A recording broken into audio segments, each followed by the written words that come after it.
ड्रग्सचा सैतान हा तुमच्या दारात उभा आहे. तो केव्हाही कोणत्याही क्षणी तुमच्या घरात येऊ शकतो. नमस्कार, तुम्ही पाहताय द अहिल्यानगर. मी प्रियंका पाटील शेळके. तुम्ही म्हणाल की ड्रग्सनी सुरुवात कशी झाली?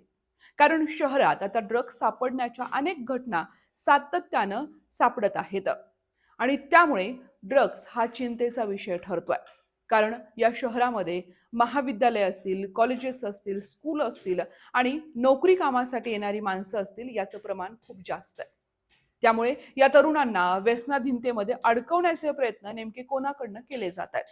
कारण 19 जुलैला ज्या पद्धतीनं उपनगरामध्ये ड्रग्स पकडण्यात आलं होतं, ते काही रुपयांचं नव्हतं, तर ते लाखोच्या रुपयात होतं. 31 लाखाहून अधिक किमतीचं हे ड्रग्स तोफखाना पोलीस स्टेशनच्या पथकानं पकडलं होतं. यामध्ये काही आरोपी देखील अटक करण्यात आले होते. यातून मास्टर माइंड म्हणून अगदी 8च दिवसापूर्वी जमीर शेख याला देखील अटक करण्यात आलं. मात्र ही बातमी इथंच थांबत नाहीये. जमीर शेखला ड्रग्स कोण देतं? तो कुठल्या पद्धतीनं हे ड्रग्स शहरात आणत होता? कशा पद्धतीनं याचा पुरवठा देत होता? विक्री करण्याचं प्रमाण कसं होतं? या सगळ्या गोष्टींची सखोल चौकशी होणं गरजेचं आहे. गेल्या 8 दिवसापासून जमीर शेख नंतर पुढे काय तपास झाला याचे कुठलेही अपडेट तोफखाना पोलीस स्टेशनकडनं आले नाहीयेत.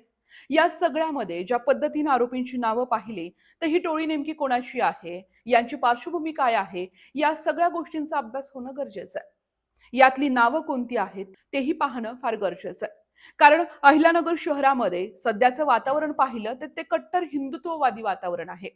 कुठलीही घटना घडली तर तिला हिंदुत्ववादाचा टच दिला जातो. मात्र ड्रग्सची एवढी मोठी घटना घडली, इतक्या मोठ्या प्रमाणात 150 ग्रॅमहून अधिक ड्रग्स, एमडी ड्रग्स जे शहरात पकडलं गेलं, यावरती एक चिकार शब्द कुणीच बोललं नाहीये. ज्या टोळीनं हे काही केलंय यावरतीही कधी कुणी काही बोललं नाही. म्हणजे तरुणांना व्यसनाधीनतेमध्ये अडकवण्यासाठी सगळेच प्रयत्न करतायत का, हा सवाल उपस्थित राहतो. मात्र एखाद्या कुटुंबातला एक तरुण जेव्हा व्यसनाधीन होतो, तेव्हा ते संपूर्ण कुटुंब या ठिकाणी उद्ध्वस्त होत असतं. शहरामध्ये वेगवेगळ्या ठिकाणी ड्रग्स सापडत आहेत. या घटनेनंतर निंबळक या ठिकाणी देखील काही ड्रग्स सापडलेले आहेत. त्यातील काही आरोपी पकडलेत, काही आरोपी अद्यापही पकडलेले नाहीयेत. या घटना वारंवार घडतायत. मात्र या सगळ्यामध्ये जेव्हा इतक्या मोठ्या प्रमाणात कारवाई होते आणि 8 दिवसानंतर देखील यातली कुठलीही गोष्ट बाहेर येत नाही, या सगळ्या गोष्टी कुठेतरी संशयास्पद वाटतात. या टोळीच्या मागे नेमकं कोण आहे?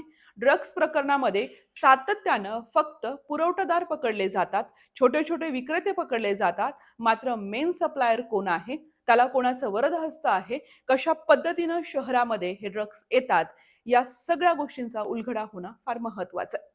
कुठल्याही गोष्टीला राजकीय वरदहस्त असल्याशिवाय त्या गोष्टी मोठ्या होत नाहीत, त्याची चैन तयार होत नाही. या सगळ्या गोष्टींचा उलगडा आपण पुढच्या सत्रात करणार आहोत. तोपर्यंत तुर्तास इथेच थांबते. धन्यवाद.